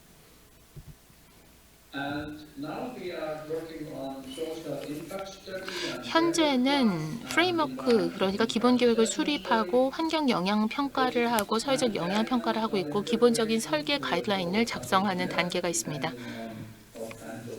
어떤 터미널을 운영할 것인지에 따라서 저희 설계가 달라지게 될 테니까요. 2022년부터 2028년 경우에는 수소와 친환경 암모니아 생산에 대한 입찰 그리고 완공까지 다 마무리가 될 수 있을 것 같아요. 그리고 관련해서 육상 양식 작업도 가능해질 것 같은데요. 육상 양식장에서는 산소가 굉장히 많이 필요합니다. 그런데 수소를 생산하다 보면 부산물로 산소가 많이 나옵니다. 그래서 이 두 개의 프로젝트를 연계하는 것도 가능할 것 같고요. 2028년 이후로는 다목적 터미널이 건설돼서 사용될 것으로 예상됩니다. 2030년부터는 브레이크 벌크 터미널 운영이 될 거고요. 그보다 더 이른 시점에도 완공이 된다면 운영이 되겠지만 일단 목표는 2030년이고요. 2035년부터는 컨테이너 트래픽을 저희가 소화할 수 있게 될 겁니다. 2040년이 될 수도 있겠습니다. 그 이후로는 혹은 비슷한 시기에 벌크 터미널이 운영될 예정입니다. 그렇게 된다면 그린란드가 진정한 채굴 국가로서 세계를 선도할 수 있게 될 겁니다. 현재 그린란드에서 굉장히 많은 변화가 일어나고 있습니다. 저희 프로젝트 파트너들을 보실 수가 있는데요. 두 개 지자체가 참여하고 있다고 말씀을 드렸습니다. 그리고 브라이언 포트도 참여하고 있고요. 경청해 주셔서 감사합니다. 네, 질문 있으시면 언제든 편하게 연락해 주시기 바랍니다. 감사합니다. 예, 헬가슨 아이슬란드 EFLA 이사님의 발표가 있었습니다. 북극 항로 컨테이너 운송 인프라 구상이라는 주제로 발표가 있었습니다. 앞쪽에 그 들어가기 이전에 그 문장이 상당히 저도 좀 주의 있게 봤는데 다시 한번 상기를 시키자면은 이런 이야기가 있더라고요. 역사는 우리들에게 이야기를 한다. 과학적으로 어떤 행동을 취하는지를 예측하고 계획을 세우는 것이 최상의 방법이다. 우리는 이 점을 COVID-19 팬데믹 상황에서도 목격할 수 있었고 북극 항로 개방에 따른 해운 산업과 인프라를 예측하여야 하는 상황에서도 같은 방식을 사용하여야 할 것이다. 북극에서 벌어지고 있는 상황을 단순히 모니터하고 변화를 이해하려고만 해서는 안 된다. 그러한 변화들을 몸으로 직접 느끼고 변화에 대응하는 것이 매우 중요하다. 이 점을 설명하면서 이걸 통해서 북극 항로 전기선 사업을 하고 있는 피나피오르드사의 항만 개발 사업의 추진 방향과 철학을 잘 설명해주고 있는 것 같습니다. 그 다음에는 이제 북극 항로 전망을 이렇게 연도별로 좀 설명을 했고요. 마지막에 이제 본 주제와 관련된 이 PPP 사업을 어떻게 할 것인가에 대해서 간단히 소개를 했습니다. 여러분들 혹시 상기를 위해서 한번 제가 다시 한번 설명을 해보자면은 그 그래프를 혹시 여러분들 한번 그 도표를 잘 한번 보시면 아마 이해가 되실 겁니다. 시정부에서 100% 지분을 가지는 피나피오르드 항만공사를 설립해서 이 항만공사가 항만을 건설하고 터미널 운영자에게 운영권을 맡기는 방식. 이것은 뭐 부산항에서도 이루어지는 아주 전통적인 항만 개발의 하나의 방식입니다. 두 번째 PPP라는 이런 관점에서 보자면은 아마 두 번째 내용과 매우 흡사하다 이렇게 생각이 되겠네요. 투자자를 모집해서 브레멘포트, EFLA 또는 이제 지방 정부를 참여시키는 이 사자가 피나피오르드 항만을 개발해서 운영사를 지정하고 이 컨세션을 체결한 방식, 이게 진정한 의미의 PPP 이런 방식이죠. 그 다음에 이제 마지막에 페이지에 운영사 선정 및 그 항만 개발 일정에 대한 로드맵을 설명이 있었습니다. 세 분의 발표가 다 끝났고요. 지금 저희들이 예정된 시간보다 한 10분 정도 지금 지체가 되고 있는 상황인데 플로어에서 아마 질문이 있는 것 같습니다. 지금 이제 우리 이 질문은 그 미스터 벨킨스한테 지금 주어지는 건데요. 아마 벨킨스가 지금 여기는 안 나와 있네요.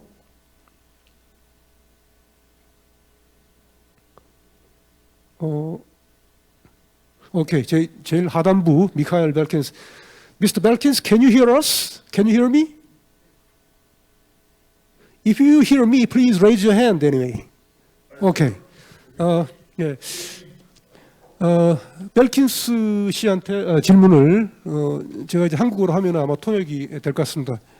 Mr. Belkins, we will give you just one simple question. Please answer. Okay? 예. 플로어에는 어느 분이 아마 질문을 하신 것 같습니다. 북극의 항로 상당히 좀 흥미로운 이런 질문 같습니다. 북극의 항로 항행 규정에서 과거에는 아마 이 북극의 항로를 이 지역을 아마 7개의 섹터로 아마 그 디바이드를 한 것 같습니다. 그런데 이제 아마 새로운 이 항행 규정이 나왔는데 이 새로운 항행 규정에 따르면은 7개가 아닌 이 구역을 40개로 더 세분화한 이런 그 섹터로 이제 규정을 하고 있는 것 같습니다. 이게 항행 규정이 언제쯤 공표되는지는 뭐 잘 모르겠습니다만은 아마 이게 40개 최근에 아마 이렇게 된 것 같습니다. 막 이렇게 됐을 때에 40개로 이제 세분화하게 되면 아무래도 이 쇄빙선에 대한 그 지금까지 그 서브시디, 그러니까 쇄빙선에 대한 이런 지원, 서포트 이런 게 어떤 변화를 가지고 오는지에 대해서 미스터 벨킨스에게 질문을 했습니다. 질문이 다 전해진 것 같습니다. 예. Mr. Belkins, please answer for this question. 이 질문에 대한 답변 부탁드립니다. 네, 좋은 질문 감사드립니다. 잘 들리시나요?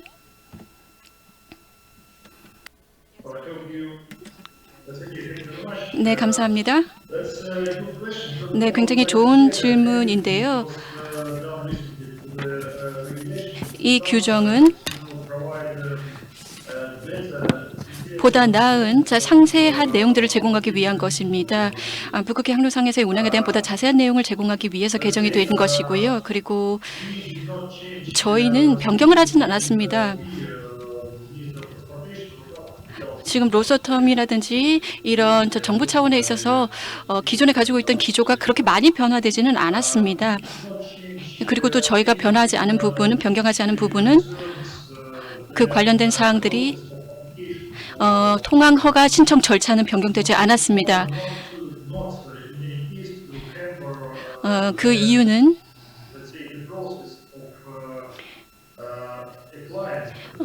지금 이런 북극의 항로를 운항하고자 하는 고객들에게 혼란을 주지 않기 위해서입니다. 그래서 이미 더 복잡한 절차를 만들어서는 도움이 되지 않기 때문입니다. 그래서 사용자 입장에서 보다 간소화된 그런 절차를 가지기 위해서 저희가 일단 신청 절차는 변경하지 않았고요. 그리고 이 보다 많은 섹션으로 구분한 이유는 다시 한 번 더 좀 더 용이하게 하기 위해서입니다. 북극해 항로를 좀 더 운항하는 데 있어서 용이하도록 하기 위해서인데요. 북극해 항로의 어떤 조건들을 저희가 더 운항에 도움이 될 수 있도록 하기 위한 것입니다. 약 2,000 해리 정도가 되는데요. 그래서 이 넓은 지역을 좀 더 세부적으로 나눈 것입니다. 이 지역이 넓기 때문에 지역별로 굉장히 조건들이 다릅니다. 그래서 당연히 다른 지역의 다른 조건 하에서는 운항에서도 다른 전략이라든지 운항의 어떤 조치들이 필요하겠죠. 그래서 해빙 상태가 달라진다든지 할 수가 있습니다. 그래서 굉장히 구역이 좁다라고 하면 굉장히 포괄적인 그냥 하나의 조건을 제시할 수가 있습니다.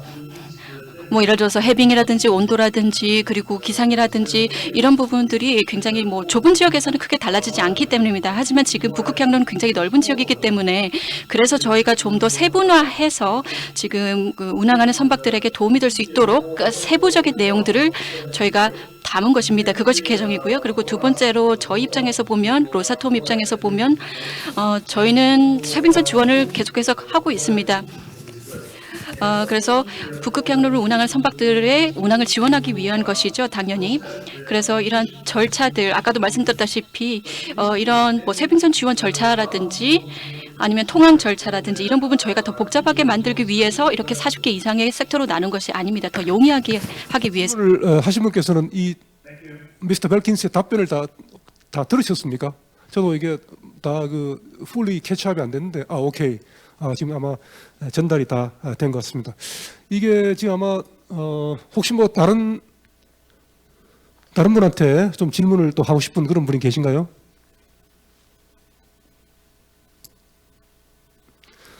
네, 아마 지금 해외 곳곳에서 지금 저희 세미나를 지금 이제 지금 보고 계신데 아마 지금 질문이 아마 지금 없는 걸로 지금 진행이 될 것 같습니다. 제가 뭐 이렇게 모든 분들한테 인사하는 할 건 아니고 우리 그 제2 세션에 참석했던 세 분께 감사를 드리고 이 세션을 마칠까 합니다.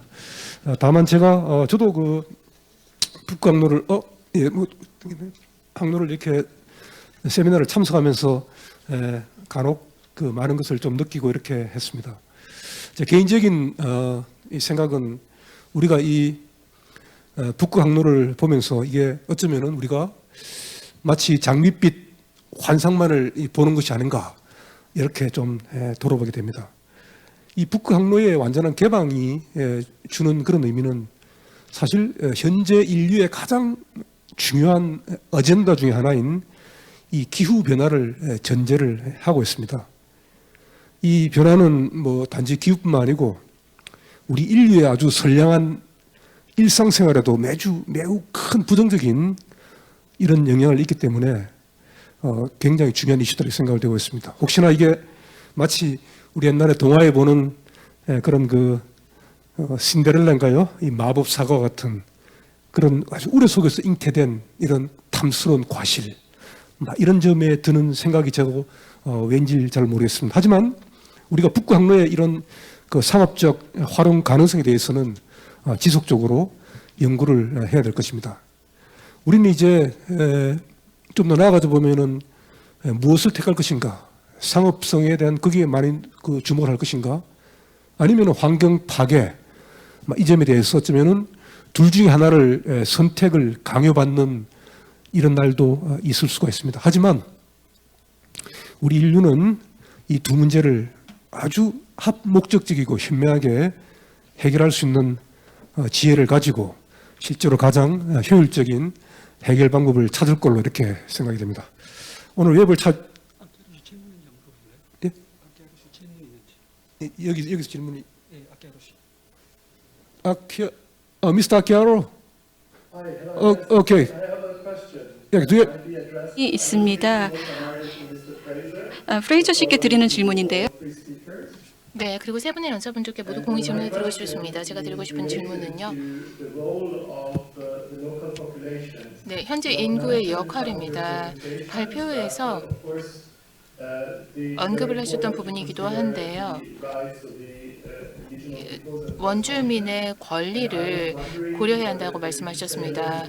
그렇다면 사실 북극 지역을 개발하면서 동시에 이것이 원주민들에게 편익을 끼칠 수 있도록 하는 그 균형을 잡는 것이 얼마나 어려운지 저도 잘 알고 있기 때문에 아이슬란드나 러시아 역시도 참 이런 균형을 잡는 게 어려울 것 같은데 그와 동시에 굉장히 중요한 토픽이 될 것 같아서 캐나다에서 발표해 주신 분께서 이 부분에 대해서 말씀해 주시기 바랍니다. Sure, may I proceed? Can you hear me? Thanks for the question. It's a multi-headed. 질문 감사합니다. 사실 굉장히 어려운 질문이기 때문에 제가 최선을 다해서 간결하게 답변을 해보도록 하겠습니다.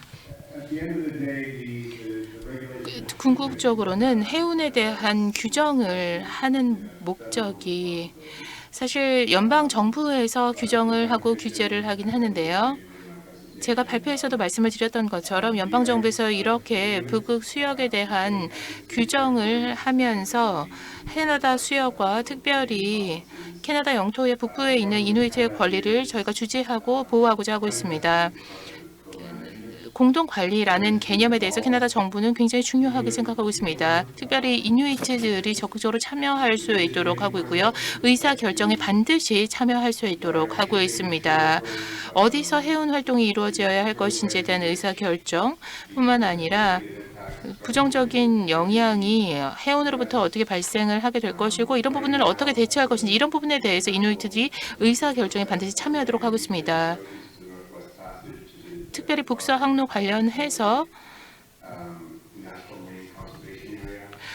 국가 보존 구역을 설정하는 부분에 있어서도 이누이트와의 협력을 통해서 의사결정이 이루어지고 있습니다.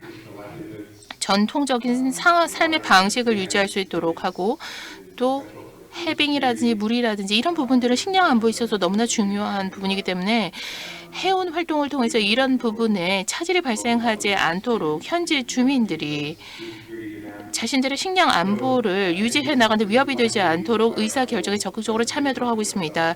사실 지금 말씀해 주신 부분은 너무나 복잡한 사안이기 때문에 저희가 이 부분에 대해서 또 법적인 부분, 사회적인 부분까지 언급을 하려면 프레젠테이션을 처음부터 다시 해야 될 것 같습니다.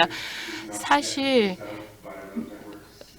캐나다의 북극 지역은 모든 것들이 다 해상을 통해서 이루어져야 수송이 해양을 통해서 이루어져야 된다라는 점에서 아주 독특한 것 같습니다. 그렇기 때문에 해운의 독특한 정체성이 또 캐나다에서 발견이 되는 부분인 것 같은데요. 캐나다에서 Develop ways to sort of further our relationship with locals in the north. 네, 북부에 있는 현지 주민들과의 관계를 계속해서 발전시켜 나가기 위해서 노력을 하고 있다라는 부분에 대해서 말씀을 드리고 싶고요. 네, 만약에 우리가 원하는 길을 강요한다면 그건 이기적인 접근 방식이 되겠죠. 네, 다른 분들께도 질문을 하고 싶으실 것 같아서 이 정도로 제 답변은 마무리하는 것이 좋을 것 같습니다. 다른 패널 분들께서 또 답변을 해주시면 좋을 것 같습니다. 감사합니다. 네, 저는 아이슬란드의 헬가슨이라고 하는데요. 저도 간략하게 답변을 드리면 좋을 것 같습니다. 아이슬란드에는 사실 현재 당면하고 있는 캐나다와 같은 문제가 없습니다.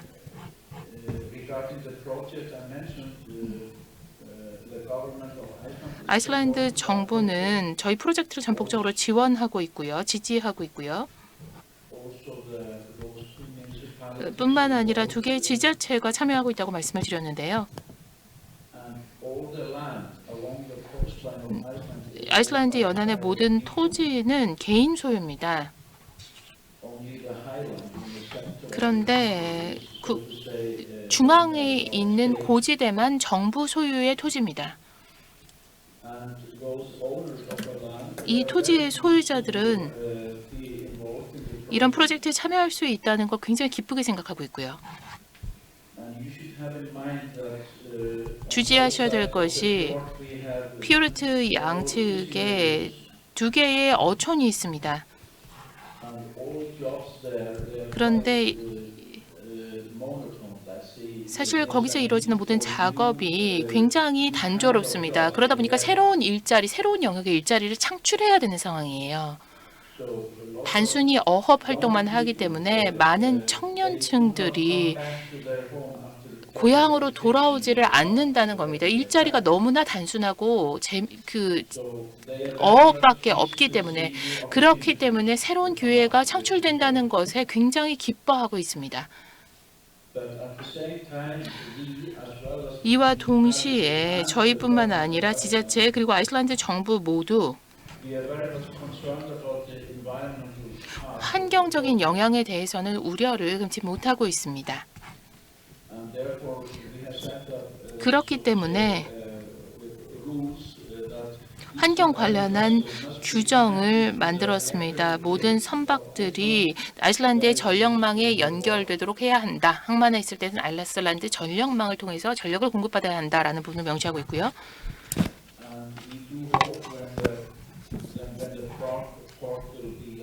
항만이 완공돼서 운영이 되면 대체 연료 역시도 제가 발표에서 말씀을 드렸던 그런 대초 연료들을 선박에 공급할 수 있게 되기를 바랍니다. 그렇게 된다면 저희 프로젝트가 선박 운영사들의 많은 관심도 받게 될 수 있을 겁니다. 굉장히 매력적으로 이런 연료를 공급할 수 있을 테니까요. 감사합니다. 지금 이제 그 발표자분께서 이제 서로 질문을 하고 이랬는데 사실상 이 세 분들이 아이슬란드 같으면 지금 이제 뭐 시간이 이제 오전인 반면에 우리 캐나다 같으면 지금 이 시간에 굉장히 늦은 밤일 테고 굉장히 이게 글로벌한 이런 그 포럼임을 다시 한 번 더 느끼게 됩니다.